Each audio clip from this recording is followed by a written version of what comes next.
Hello दोस्तों, मेरा नाम आनंद और आप सभी देख रहे हैं यूनिक वे। आप सभी का फिर से स्वागत है मेरे यूट्यूब चैनल पर। आज हम 3 पॉइंट्स के ऊपर बात करने वाले हैं जो हमारी स्टैमरिंग को बहुत हद तक इम्प्रूव करेंगे। तो वो 3 पॉइंट कौन से हैं? पहला पॉइंट है वो है प्रेजेंस ऑफ माइंड, और जो सेकंड पॉइंट है वो है एक्टिवनेस, और थर्ड पॉइंट है करेज यानी साहस। तो ये तीनों हमारी स्टैमरिंग में किस तरह से इम्प्रूव करते हैं वो उसके ऊपर हम बात कर रहे हैं। आप क्या करते हैं बोलते टाइम? आप बोलते हैं तो आप कहीं पे रुक जाते हैं, अपनी सांसों को रोक लेते हैं, या किसी एक अक्षर को आप बार बार दोहराते हैं जिसको हम स्टैमरिंग बोल देते हैं। लेकिन ये आप क्यों करते हैं? क्योंकि आपके अंदर एक स्टेबिलिटी नहीं है। आपको नहीं पता कि आपको आपकी एक्टिवनेस को कैसे यूज करना है। आप एक्टिव तो हैं लेकिन आपको पता नहीं है कि आप कैसे उसको यूज कर रहे हैं। आपके अंदर प्रेजेंस ऑफ माइंड तो है लेकिन आपको पता नहीं है कि आप उसको कैसे यूज करें। तो जिसकी वजह से हम स्टैमरिंग करते हैं। आपके अंदर साहस भी बहुत है कि हम ये कर देंगे वो कर देंगे, लेकिन आपको वो सब यूज नहीं करना आता। तो उसको हम कैसे यूज करें, हम उसके ऊपर अब बातें कर रहे हैं।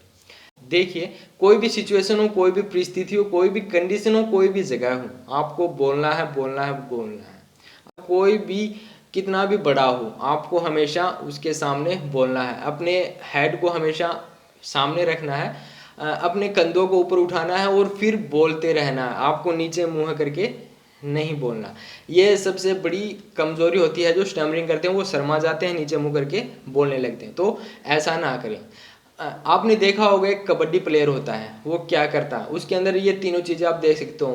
प्रेजेंस ऑफ माइंड भी, एक्टिवनेस भी और साहस भी देख सकते हो उसके अंदर। वो क्या करता है, वो अपनी अपोजिट टीम की तरफ जाता है, पॉइंट लेने के लिए जाता है। उसके अंदर एक साहस होता है, वो चला जाता है। उसके अंदर एक एक्टिवनेस होती है, वो कबड्डी कबड्डी कबड्डी अपनी आखिरी सांस तक बोलता रहता है। जब तक उसकी सांसें नहीं टूटती हैं वो कबड्डी कबड्डी कबड्डी बोलता रहता है। वो उसकी एक्टिवनेस है।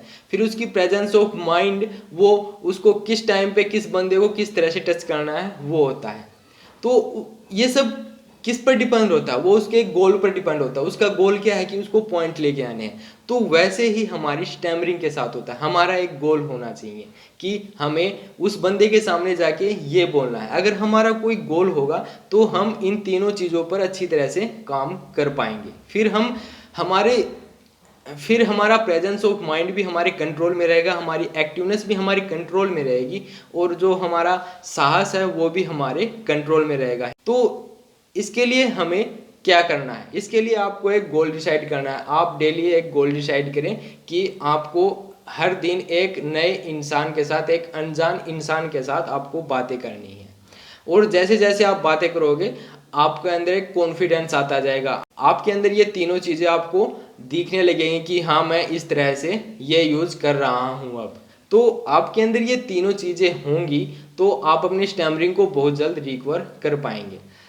आपको ज़्यादा से ज़्यादा बोलना है। आपने जिस दिन बोलना बंद कर दिया उस दिन समझो आप डर के समुंदर में गिरते जा रहे हो। तो ये वो ज़माना नहीं है कि आप किसी के इंतज़ार में बैठे हुए हैं, या फिर आप साधु बन गए, या आपने मौन व्रत कर लिया और कोई देवता आके आपके बोलेगा तथास्तु और आपका कल्याण होगा। ये वो नहीं है। आपको इसमें संघर्ष करना पड़ेगा, आपको प्रैक्टिस अभ्यास करना ही पड़ेगा।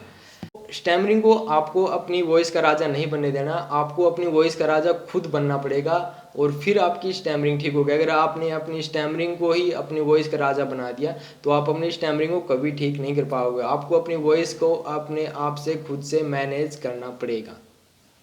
आपको अपना स्पीच पैटर्न चेंज करना पड़ेगा जिसकी वजह से आप सही से बोल पाओगे।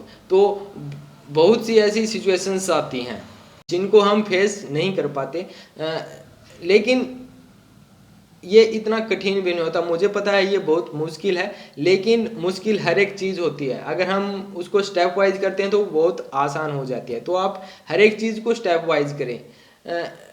ये नहीं कि आप आज ही जाके किसी से बातें करने लगे। पहले आप अपनी फैमिली से स्टार्ट कर सकते हैं सब कुछ, फिर आप धीरे धीरे अपने फ्रेंड से, फिर अपने रिलेटिव से, फिर आप अनजान लोगों से धीरे धीरे इस तरह से बातें कर सकते हैं। आपका अपना एक गोल होगा, आपका अपना एक टारगेट होगा, तो आप इन तीनों चीज़ों के ऊपर फोकस कर पाएंगे। आपका प्रेजेंस ऑफ माइंड आपके कंट्रोल में होगा तो आपकी स्टैमरिंग बहुत जल्द रिकवर होगी, क्योंकि उससे आपको पता चलेगा कि आप किस तरह से क्या कर रहे हैं। और आपका माइंड उस टाइम आपको क्या इंफॉर्मेशन दे रहा है, आपके लिए क्या कर रहा है, तो वो सब आपको पता चलेगा, तब आपकी स्टैमरिंग ठीक हो। लोगों के सामने जा रहे हैं, नीचा कभी ना देखे। वो होते कौन है आपको नीचा दिखाने वाले, हमेशा उनके कंधे से कंधे मिला के चले, उनकी आंखों से आंखें मिला के उनसे बातें करें। वो आपको नीचा दिखाने की कोशिश करेंगे, लेकिन आप अगर उनके सामने देखोगे तो वो आपका कभी भी मजाक नहीं बना पाएंगे। आप भी आपका मजाक बनाते होंगे कि ये तो अटक गया है, तो रुक गया, इसके गैर अटक गए, तो ये सब आपके लिए यूज होता होगा। लेकिन अगर आप उनके फेस टू फेस उनसे बातें करेंगे, उनकी आंखों में आंखें मिला के आप बातें करेंगे, तो वो आपका मजाक कभी नहीं बना पाएंगे। तो सबसे ज़रूरी यही है कि आप अपना एक गोल डिसाइड करें, और गोल डिसाइड करने के बाद आप इन तीनों चीज़ों के ऊपर काम करें। प्रेजेंस ऑफ माइंड, एक्टिवनेस और करेज, इन तीनों के ऊपर आप काम करेंगे तो आपका स्टैमरिंग बहुत जल्द रिकवर होगा। लेकिन इन तीनों के ऊपर काम करने के लिए आपका गोल होना जरूरी है। तो सबसे पहले अपना एक गोल डिसाइड करें, और गोल को आप स्टेप वाइज लेके चलें। तो आज की वीडियो में इतना ही। Thank you.